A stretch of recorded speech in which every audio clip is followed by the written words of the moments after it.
Hello, আজকে এসেছি নতুন একটা ভিডিও নিয়ে। এখানে দেখতেই পাচ্ছেন কোন কোম্পানির এটা এসি ফ্রিজ আছে। দেখুন, এর কুলিং কয়েলটা চেঞ্জ করতে হবে, তার কারণ ফুটো করে ফেলেছে কাস্টমার। দেখুন, কুলিং কয়েলটা বের করে নিয়েছি, নতুন কুলিং কয়েল লাগাবো। দেখুন, এই নতুন কুলিং কয়েল লাগানো, এই পেছন থেকে ওই যে সাইডে আমি কুলিং কয়েল লাগাচ্ছি, ওটা নতুন কুলিং কয়েল নিয়ে আসা হয়েছে, একদম সেম কোম্পানির। কম্প্রেসার সব ঠিকই আছে, কোনো অসুবিধা নেই, শুধু কুলিং কয়েলটা ফুটো করে ফেলেছে, যার জন্য এখন কুলিং কয়েলটা চেঞ্জ করতে হবে। সো দেখুন, এই কম্প্রেসার, এই যে কুলিং কয়েল লাগানো হচ্ছে ফ্রেমের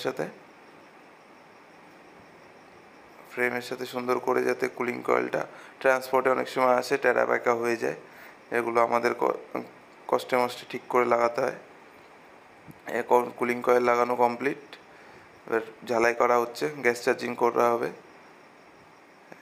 ঝালাই করা হচ্ছে। ঝালাই বা ব্রিজিং যা বললে হবে, অসুবিধা নেই। ঝালাই করা চলছে, এই যে ব্রিজিং করা কমপ্লিট,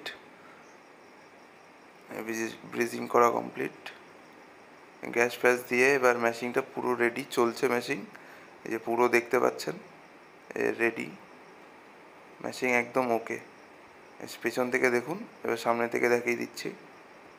এই সামনে থেকে লাইট জ্বলছে, দেখুন, একদম নতুন, 2 বছর মাত্র হয়েছে, ফুটো করে ফেলেছে। এই দেখুন, পুরো ঠান্ডা হচ্ছে, চিল ঠান্ডা, একদম নতুনের মতো হয়ে গেল। থ্যাংক ইউ ভিডিওটা দেখার জন্য।